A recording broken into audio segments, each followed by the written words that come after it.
Okay, I think I'm recording. Okay, so this week we're doing units 2 and 3. So I believe you guys did micro heart this week. And last week you did macro, like gross. Okay, so I tried to do both this week because last week we focused on, I think it was blood. So I have a lot of content, so hopefully we'll get through everything. But yeah, feel free to tell me to like slow down or anything. The slides are available on Husky CT, and then also the recording will be posted. And I love these units. So, okay, some same announcements every week. Office hours are Fridays, 2:30 to 3:30 in the Academic Achievement Center in Rowe. That's my email, and everything's on Husky CT. Okay, so part 1 is gross anatomy. Okay, so starting out with like how the heart, I'm gonna like start really big and then kind of zoom in. So zooming out, the heart works as a pump, so it sends blood from areas of high pressure to low pressure. So there's an inverse relationship between pressure and volume.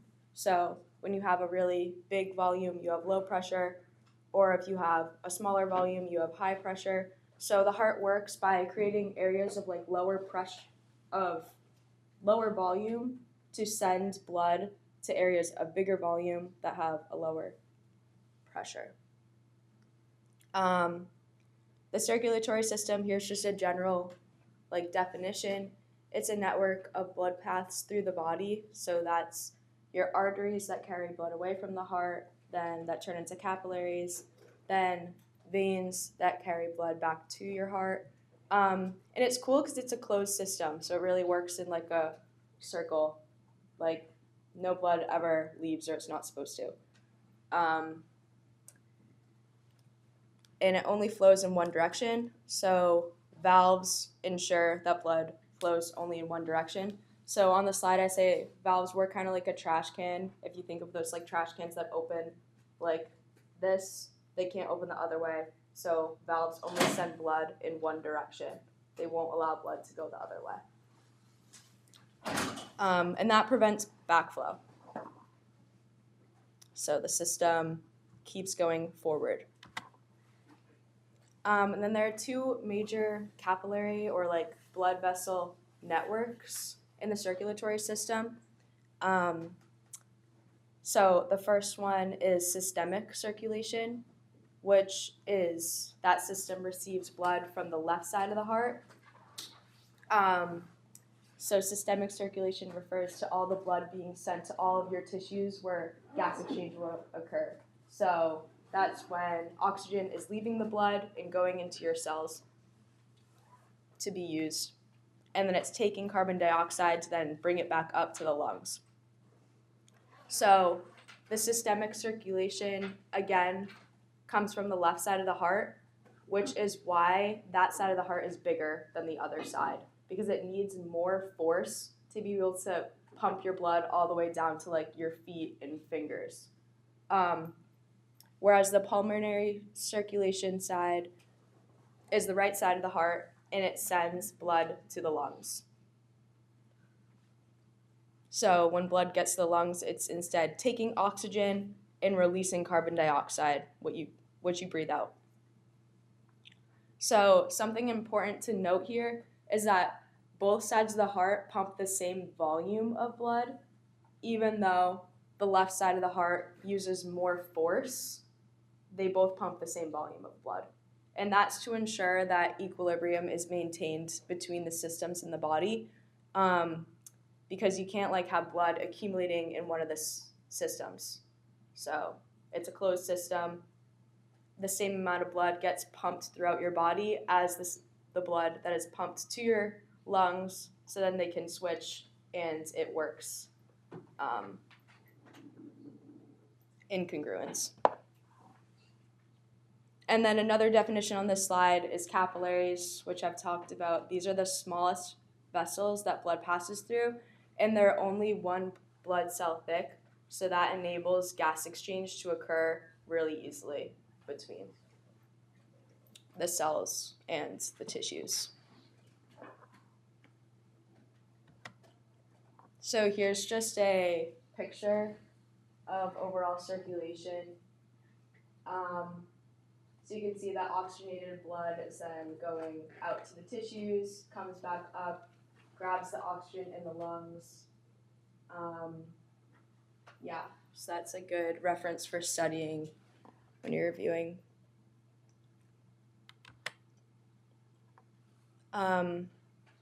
So this is pretty much the same thing again, but it's kind of a better picture. You can see the blue side of the heart is for pulmonary circulation. So that's on the anatomical right. So that receives deoxygenated blood from systemic circulation and sends it out through the pulmonary artery to the lungs to grab oxygen, which then comes back in through the pulmonary vein and is sent through to systemic circulation from the left side of the heart.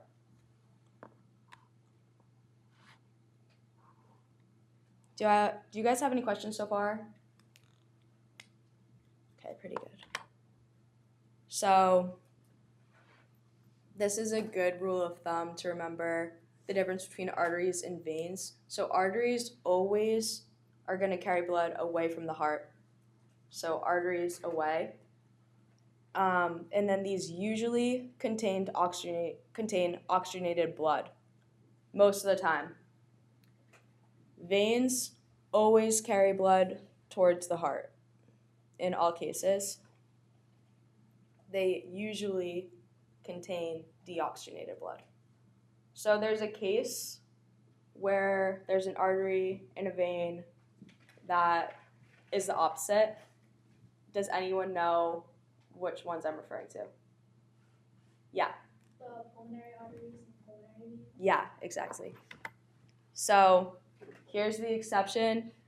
The pulmonary artery contains deoxygenated blood because it's carrying the blood to the lungs to be oxygenated, but it's still an artery and it's still carrying blood away from the heart. So the difference here is that it's an artery and it's containing deoxygenated blood. The pulmonary vein carries oxygenated blood, but it's still a vein and it's still carrying blood towards the heart. Does that make sense? Okay, that's definitely something I would make sure you have down for the exam. I feel like that comes up. They like to try to trick you with that one. Yeah. So you said, which one was it? It was pulmonary artery? Yeah, so the pulmonary artery, they're in the yellow box. Pulmonary artery contains deoxygenated blood because it's carrying the blood to the lungs to become oxygenated,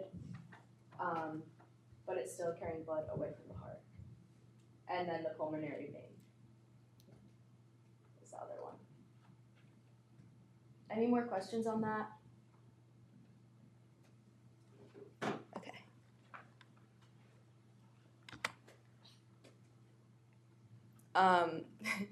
So this is like how it works. Contraction of cardiac muscle. I was really excited about cardiac muscle.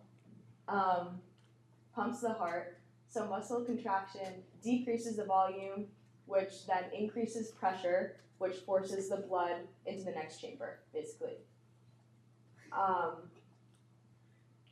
And contraction is coordinated by electrical impulses generated in pacemaker cells that we'll talk about later. Yes, so contraction is also known as systole. I think that's how you say it. And relaxation is also diastole.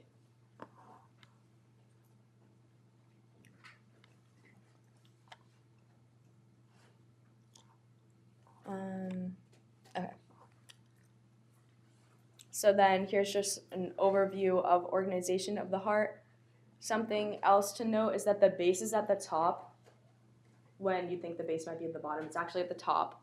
The apex is at the bottom, which is like that little point at the bottom of the heart. The atria are superior. It's where blood enters and gets returned to the heart, and there's right and a left. And then ventricles, where the blood exits the heart and this is associated with blood vessels, or in other words, like arteries that are going to carry blood away from the heart.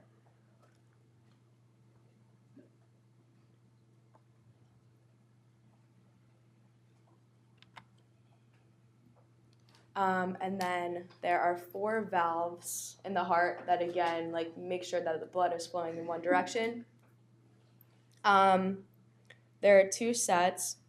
So the first set is AV valves, and you can think A comes before S. So those ones are the first valves. These are the tricuspid and bicuspid valves, and they're open when the ventricles are relaxed.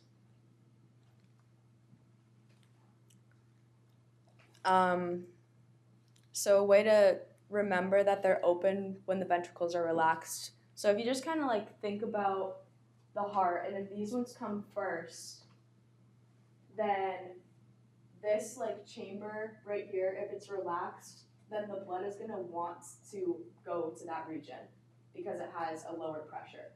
So that's gonna just allow those first 2 valves to be open when the ventricles are relaxed.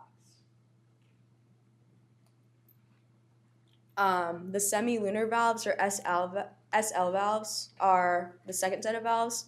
These are the pulmonary and aortic ones, and they're closed when the ventricles are relaxed. So the AV valves are open when the ventricles are relaxed. The semilunar valves are closed to allow pressure to build up in the ventricles, so then the heart can pump the blood into circulation, if that makes sense. So it's kind of like pushing blood in to increase pressure, and then once the heart contracts, then the SL valves will open.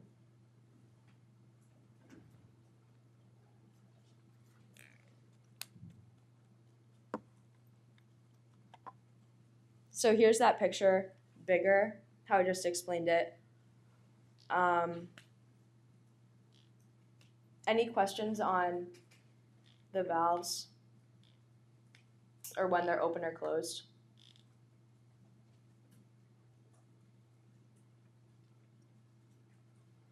Okay. When they contract, are the blood's going into the heart or out of the heart? When the ventricles contract, the blood is being forced out of the heart. Yeah. There's also atrial contraction, but that's pushing the blood into the ventricles. But I'd say, like, overall, if you're saying when the heart contracts, it's pushing blood out of the heart, because ventricular contraction is like a larger contraction.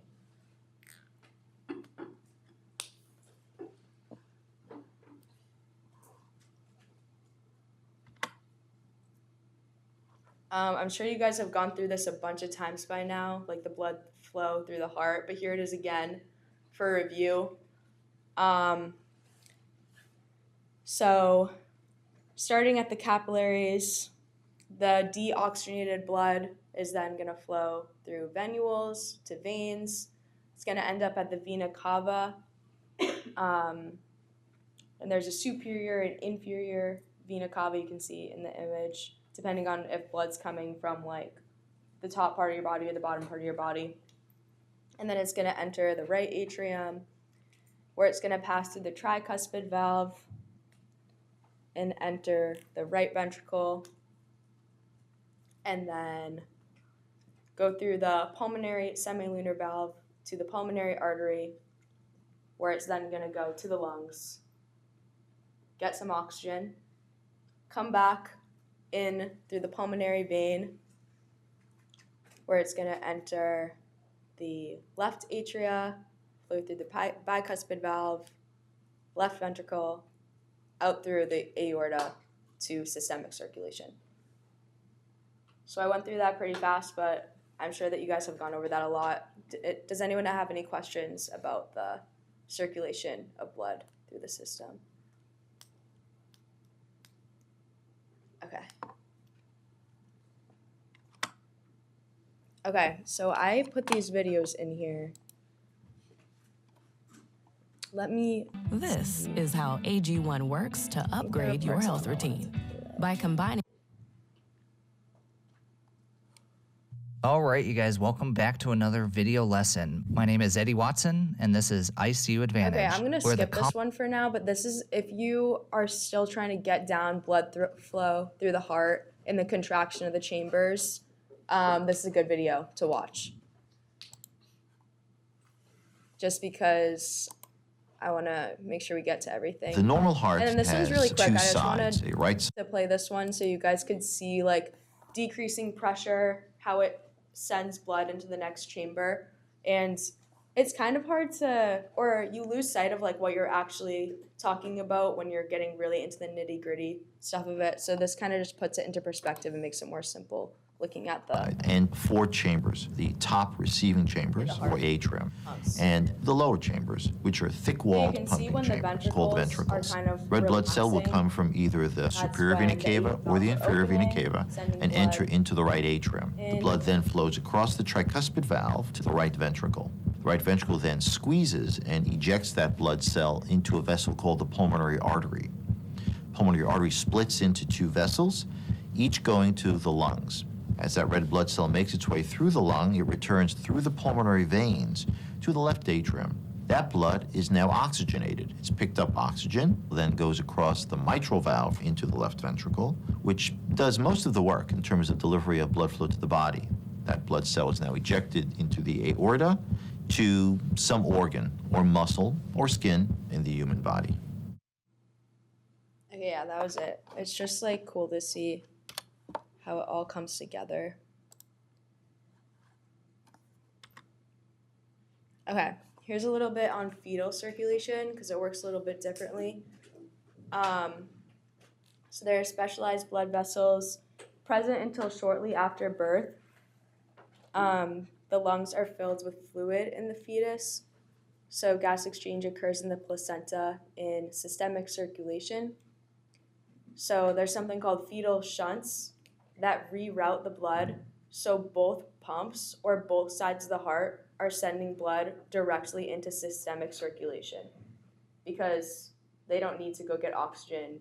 It's coming all right from the placenta, so they don't need to send blood to their lungs, basically.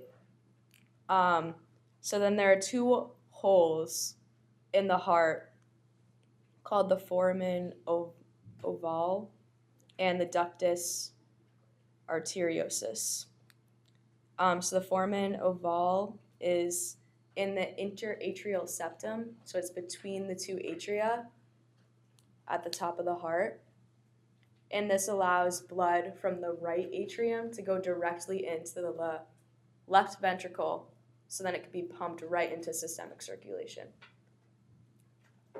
The ductus arteriosus connects the two great vessels at the base of the heart, so the ventricles, or the pulmonary artery and aorta.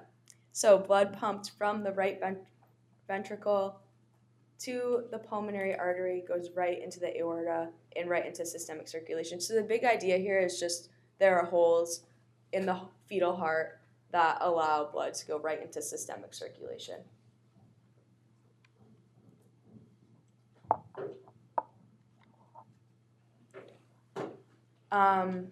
This slide is just summarizing coronary circulation, which just means like how the heart itself gets blood and oxygen. Because you kind of forget about that, like the heart itself needs vessels to bring it oxygen and take out carbon dioxide. So it's organized into an anastomosis, which basically is just like really like a web of really small capillaries and blood vessels. So the vessels are really interconnected like a spider web, which allows blood to be rerouted around blockages because it's really important that like the heart is very well oxygenated at all times because it's obviously very important to keeping you functioning. So another region where blood vessels are organized into an anastomosis is in your brain, because that's another region of the body that like you can't do without oxygen. Like if there's a blockage, then the blood can go right around and bring the oxygen through a different route. All right. Okay. So we have some top hat questions. If you guys want to log on.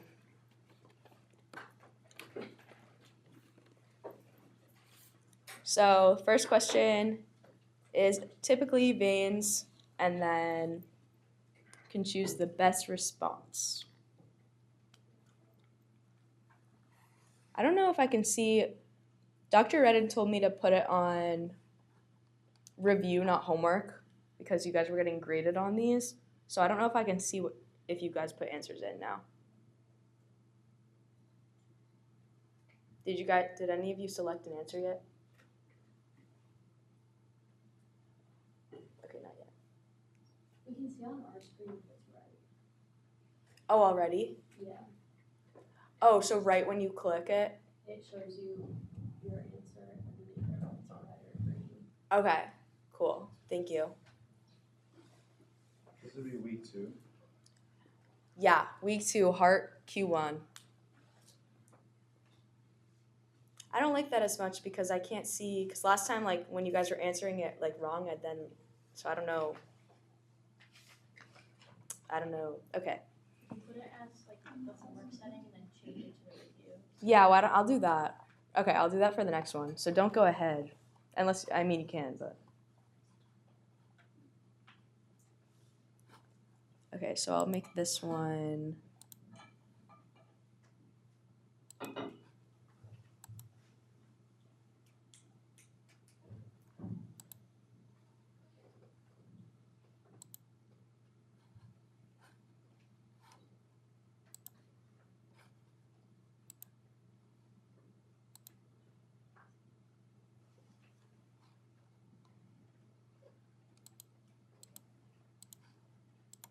Okay, I don't know. We'll try. Okay, for the first one, does anyone... Oh, you guys know what the answer is.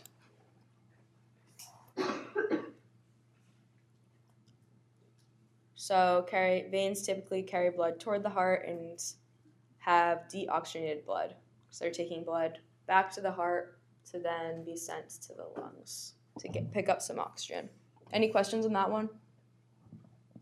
No? Okay.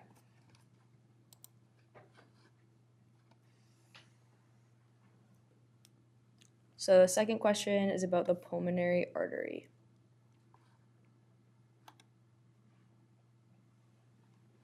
I tried to switch it, but I don't think it worked.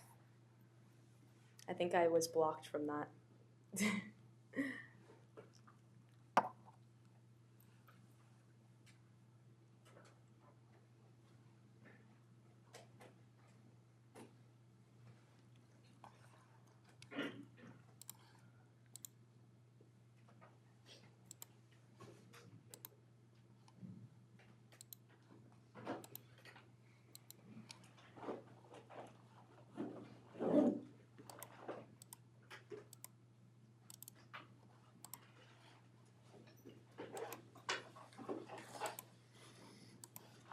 Okay.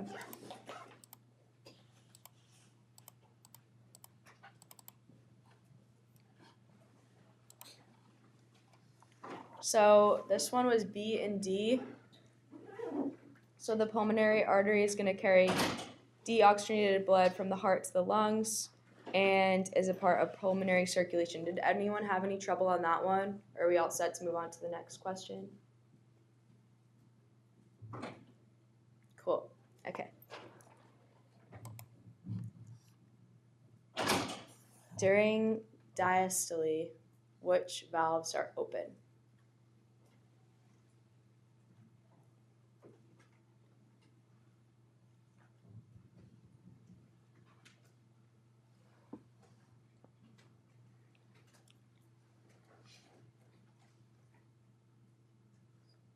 So you can remember this is relaxation.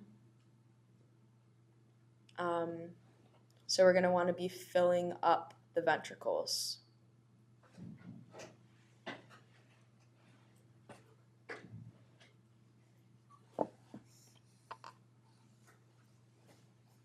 Did you guys all answer? Okay.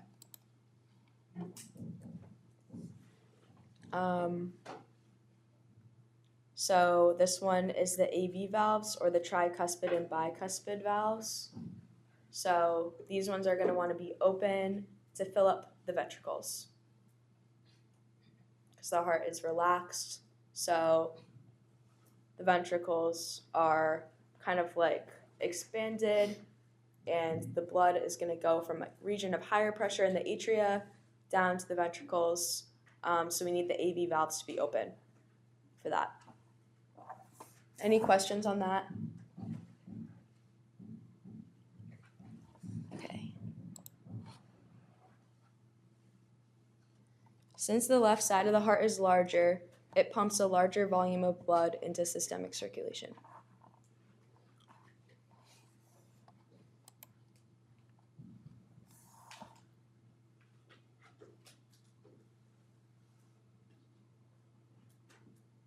What do you guys think for this one? No?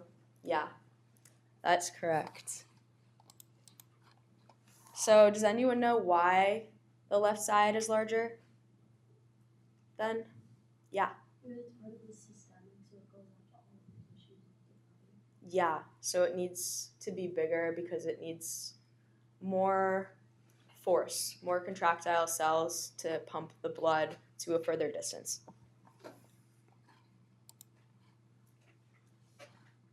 Okay, this one's pretty simple. The base of the heart is the bottom. I saw someone shaking their head, which is true, so it's false. The base of the heart is the top and the apex is the bottom. Choose the correct depiction of the heart.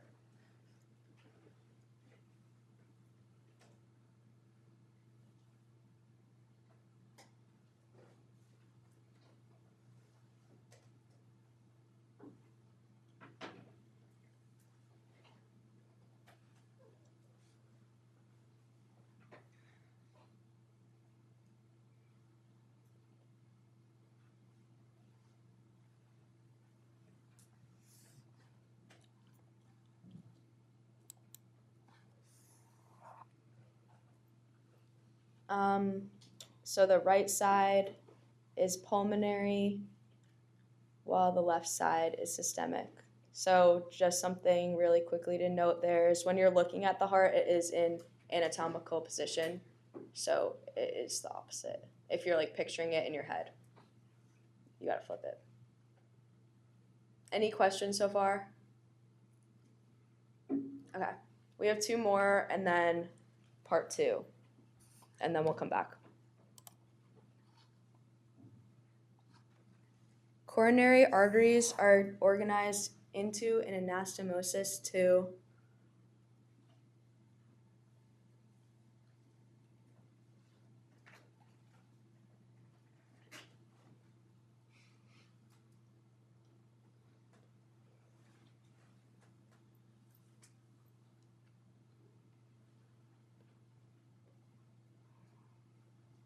What do you guys think for this one? I know you can see the right answer, but What is ischemia? So that's ischemia, and it's when there's a lack of oxygen.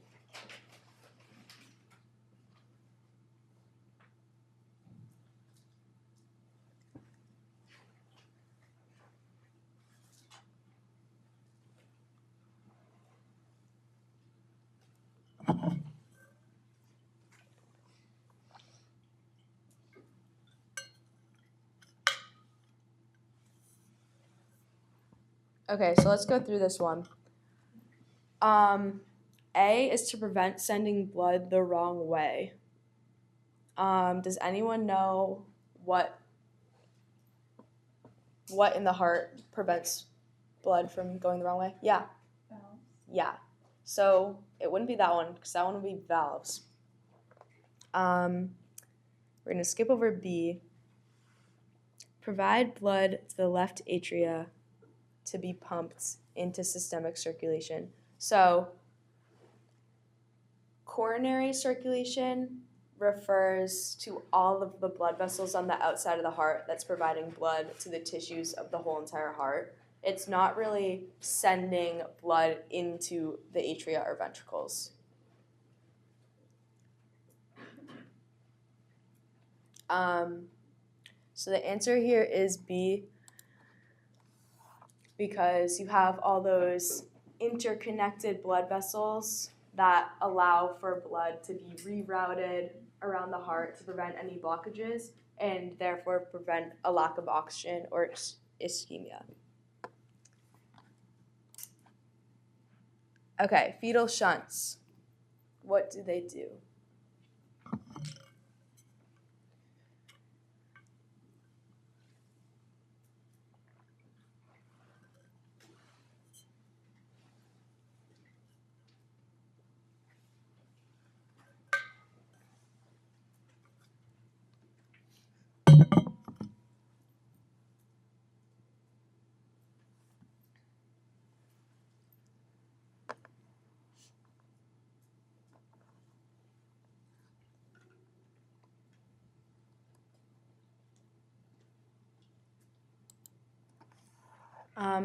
So the fetal shunts are there to reroute blood so it goes directly into systemic circulation, because remember that the fetus doesn't get oxygen in their lungs.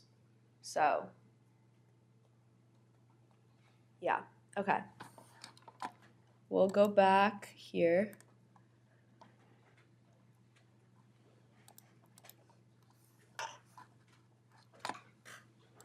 Move on to microanatomy. Does anyone have any questions on macro before we move on? Okay. So here are some characteristics of cardiac muscle cells. So they're striated. So they're arranged into sarcomeres. And they use this sliding filament model, just like skeletal muscle. And they contract like a spring.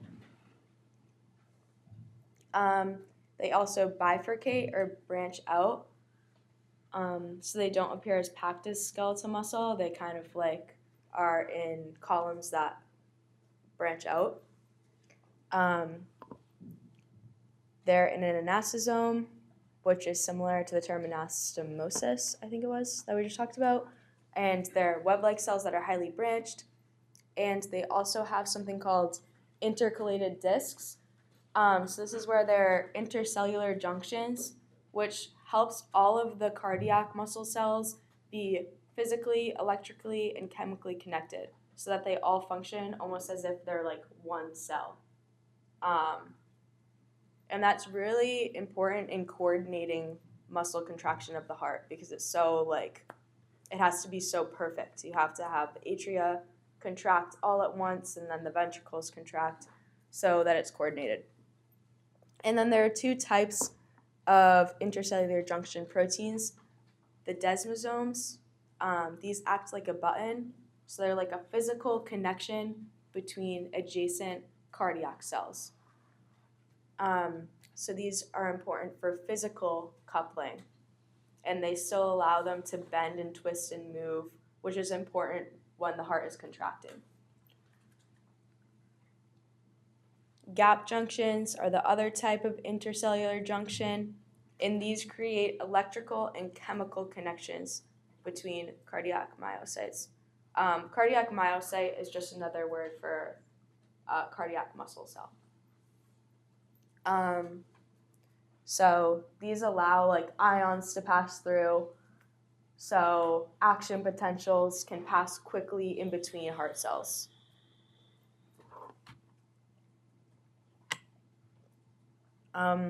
Here's a visual. You got the gap junctions. You can see they look like channels because they allow ions to pass through. And I think there is a desmosome somewhere. But you can see that intercalated discs are kind of just the close association between all of the cardiac cells. You can see in the image at the top the other features we talked about, the striations, are like the little lines on the cells that are like the contractile units. You can see how they like bifurcate and branch out. Yeah, so that's the cardiac cells. That's what we're working with going forward. We're gonna skip this slide for now. So this is a review of skeletal muscle contraction, just so you remember when we're starting to talk now about cardiac muscle contraction. So from last semester, we learned that there's an action potential that's sent in the alpha motor neuron, which leads to the release of acetylcholine at the motor end plate. And then this activates voltage-gated cation channels, which then allows for contraction in the muscle cell. So that's kind of a picture to jog your memory there. You can remember that like the myosin binds and then the whole contraction coupling. So you don't need to remember this for this exam, but it's very useful when talking about cardiac contraction and to like note the differences between them. So here are the differences. So cardiac muscle is innervated by the nervous system for regulation, but it's not innervated by alpha motor neurons like it was in the skeletal system. Instead, cardiac muscle is autorhythmic, which means that it generates its own action potentials. So the autorhythmic part of cardiac muscle is done in pacemaker cells. And if you make an analogy between the cardiac system and the skeletal system, the pacemaker cells kind of serve as the neurons.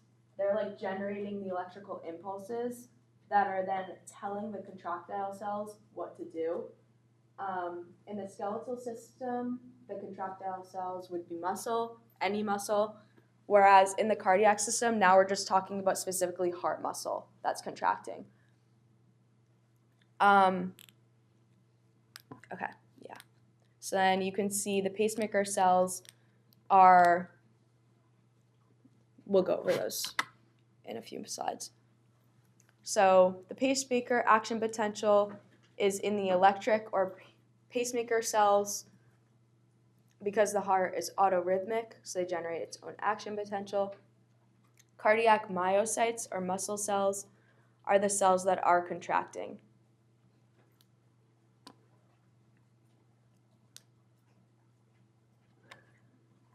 Okay, so I took this from my notes when I took this class. Here's the difference between the pacemaker action potential and the cardiac muscle cell action potential. And you can see like which channels open and close at each step. And then also at the bottom, you can see the pink and the green line. The pink one corresponds with the cardiac muscle cell action potential. So you can see with the plateau period. And then the pacemaker action potential is green. So there are two separate action potentials being done in the heart at once. I feel like this is kind of a hard concept to grasp. So that pacemaker action potential is fired, which then moves through gap junctions into the contracting cells, which generates its own action potential, or in pink, which actually causes the contraction. So the green is electrical impulse, while the pink is more of like a physical contraction generated by the action potential. And the combination of those electrical impulses, so if you were to take the pink and the green and merge them together, that's what an EKG is, which is kind of cool. Or the electrocardiogram that you get measured in like when you're at the doctor or in the hospital.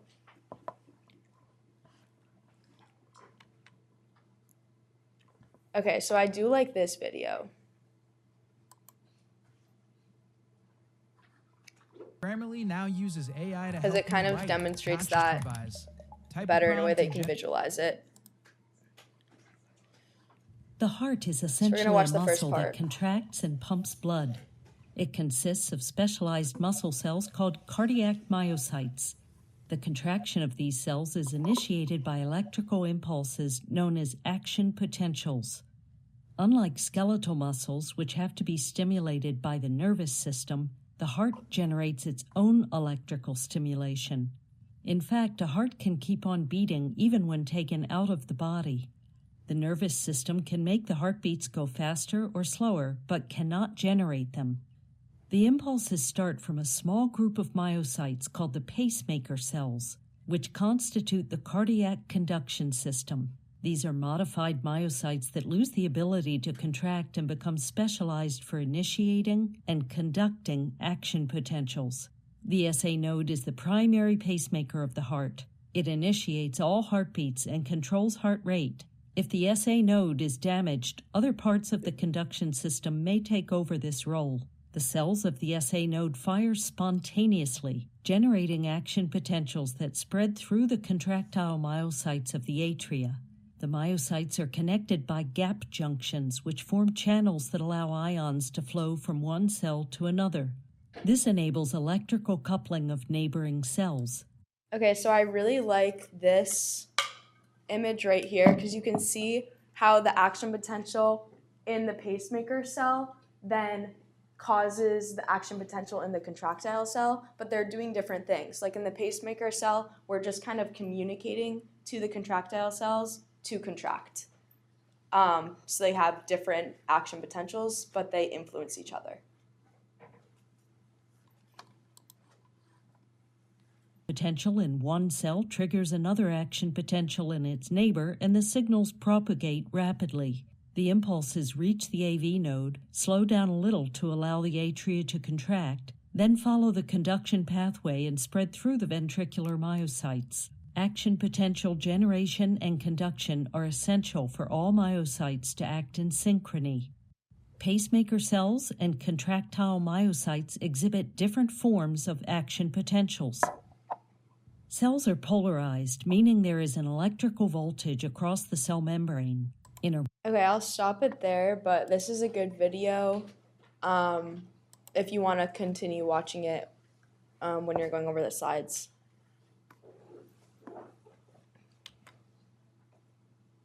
Okay, so this slide has a lot of information on it, but basically it's just explaining the differences between calcium use in cardiac and skeletal muscle contraction.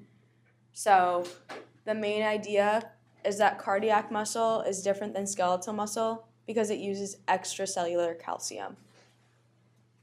And then there are two phenomena highlighted in yellow that explain how the heart uses calcium. So there's calcium-induced calcium release, so the entry of calcium through the L-type calcium channel induces the release of more calcium. And also the heart contractility, or how strong the heart contracts, is based on calcium concentration. So more calcium leads to a greater or stronger contraction in the heart. This is different than skeletal muscle because skeletal muscle contraction is proportional to the recruitment of the muscle fibers, not the concentration of calcium.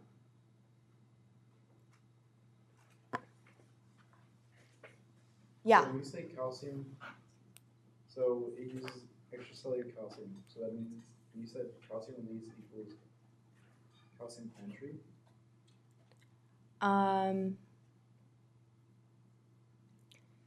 So the entry of calcium induces the release of more calcium from inside the cell, if that makes sense, from the RYR.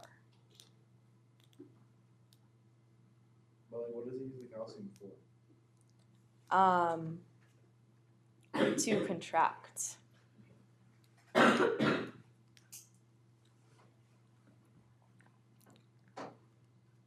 Yeah, because the myocytes need calcium for muscle contraction.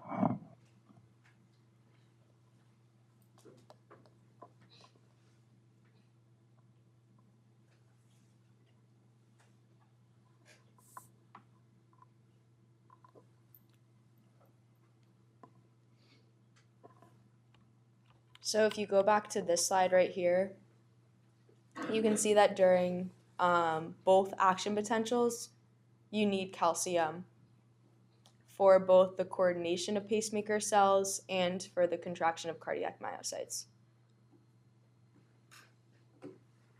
In pacemakers and in myocytes? Yes.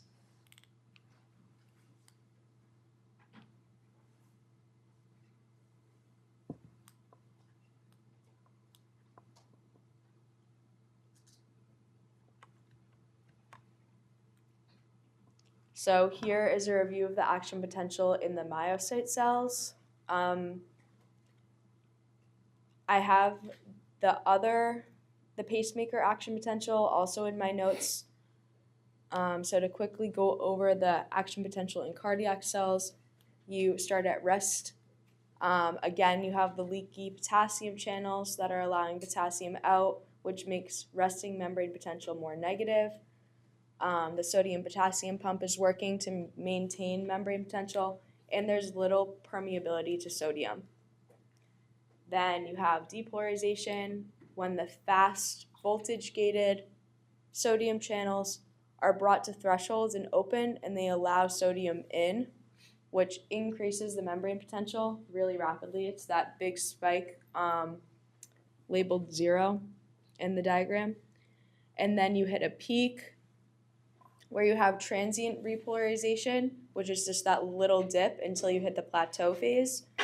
So transient repolarization is when the transient outward voltage-gated potassium channels open, allowing potassium to leave the cell, making membrane potential a little bit more negative, because remember, potassium is positively charged, so when it leaves the cell becomes more negative.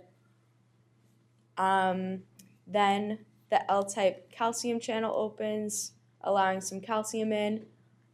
So now we're at a plateau because we're having some calcium come in and potassium going out. So the membrane potential isn't really changing there. So you got a positive ion coming into the cell and a positive ion leaving the cell. So to reiterate that, calcium is coming in, potassium is going out at the plateau phase. And calcium is coming in through the L-type calcium channel. And then repolarization is when we have that dip in membrane potential. So this is when the delayed rectifier potassium, voltage-gated potassium channels open, allowing a lot of potassium to leave.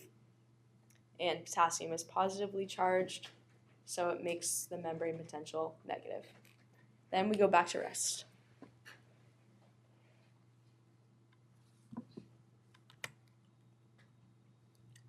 And then I have some slides. I want to make sure we get to the rest of the top hat questions, so maybe we will skip this for now, but this is some information on the contractile cells, and then here's some information on the pacemaker cells.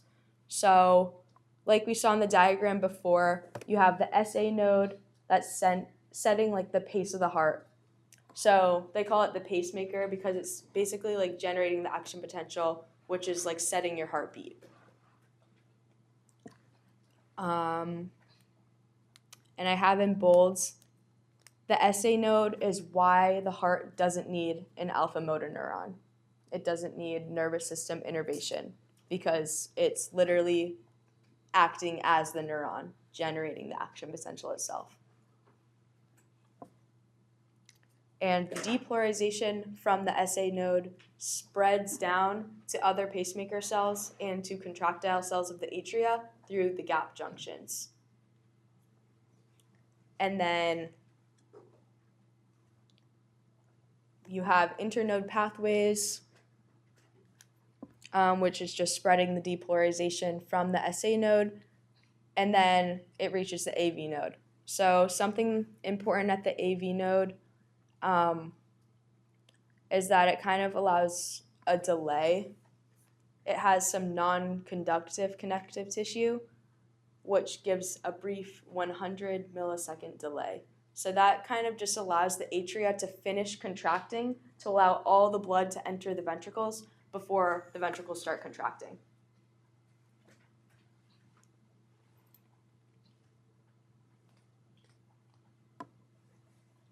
So that's really important for coordinating contraction of the heart.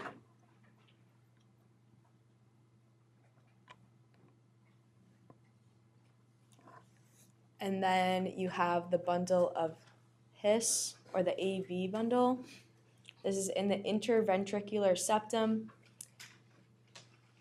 And it basically is just carrying the action potential to the Purkinje fibers, which is the last one. And the Purkinje fibers kind of just ensure that all of the cells all around the ventricle get the action potential at once, because they go back up around the ventricles.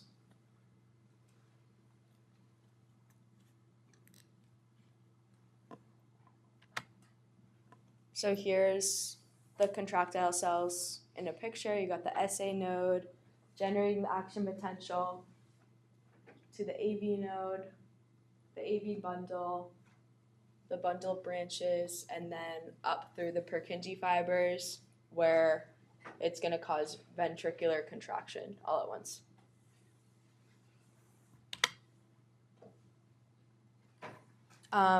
Here's some information on the EKG. So this is a sum of all of the electrical activity in the heart. We talked about the pacemaker cells, the contractile cells. The sum of both of those action potentials generates an electrical impulse that looks like that. So here are some general features. It only measures electrical activity. It doesn't tell about contractions or relaxations. It's only giving information about depolarization and repolarization, or ions around leaving the heart, entering. Depolarization is associated with contraction, and repolarization is associated with relaxation. And it's the sum of electrical activity. So this is a breakdown of the waves and the intervals. You guys can reference. I recommend drawing it out too. So there's my notes on that. Sorry, I'm just trying to go fast so we could get to the questions. And then I feel like this topic is tricky, so I put my notes for the cardiac cycle in the slides. This is kind of overwhelming, but if you look at it, if you're studying it and you're like, I just want it written in a different way, here it is. And I also recommend to draw it out if you're struggling. Okay, let's finish the top hat questions.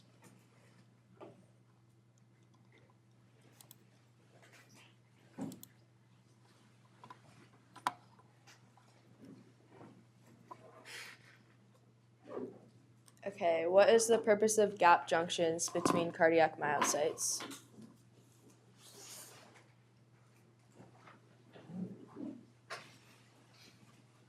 Thank you. Yeah. D. Yes.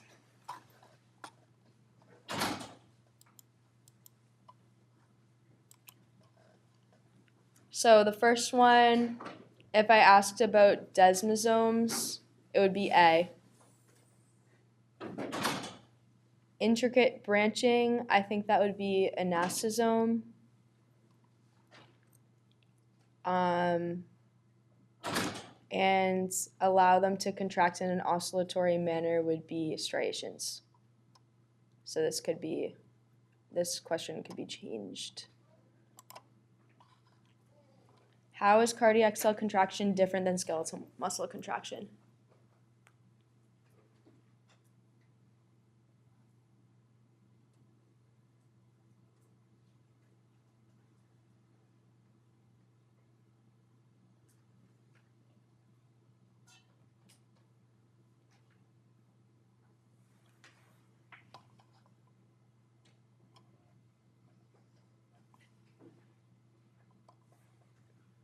What do you guys think for this one? Yeah. So there are contractile cardiac muscle cells that generate their own action potential, and then skeletal muscle is innervated by the nervous system.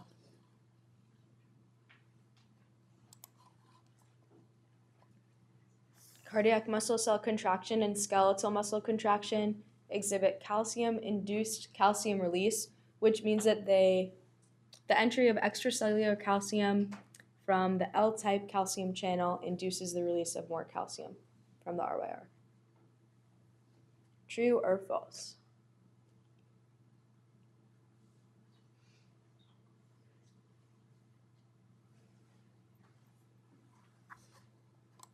Okay, so this one is false. Does anyone know why?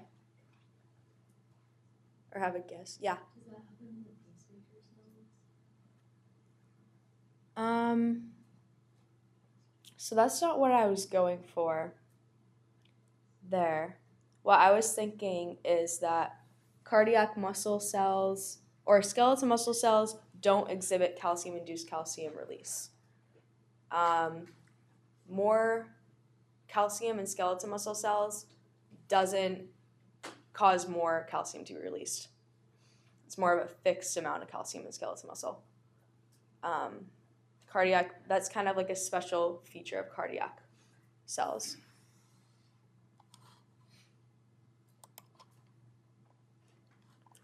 What causes the plateau phase in cardiac myocyte action potential?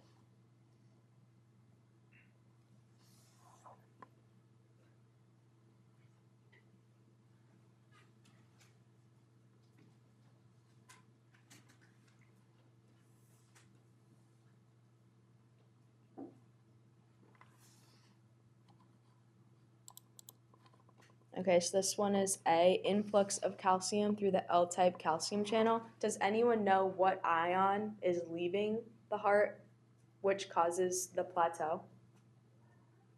Yeah. Is it potassium? Yeah. Yeah, so calcium is coming in, potassium is leaving. Pacemaker cells generate action potentials because the heart is blank. The pacemaker action potential occurs in blank cells, while the cardiac myocyte action potential occurs in blank cells.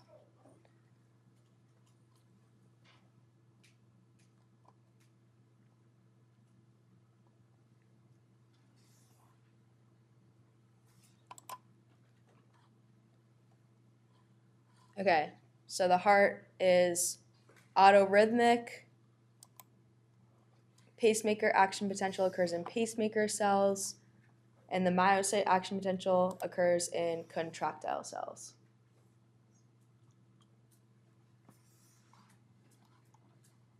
Any questions on anything?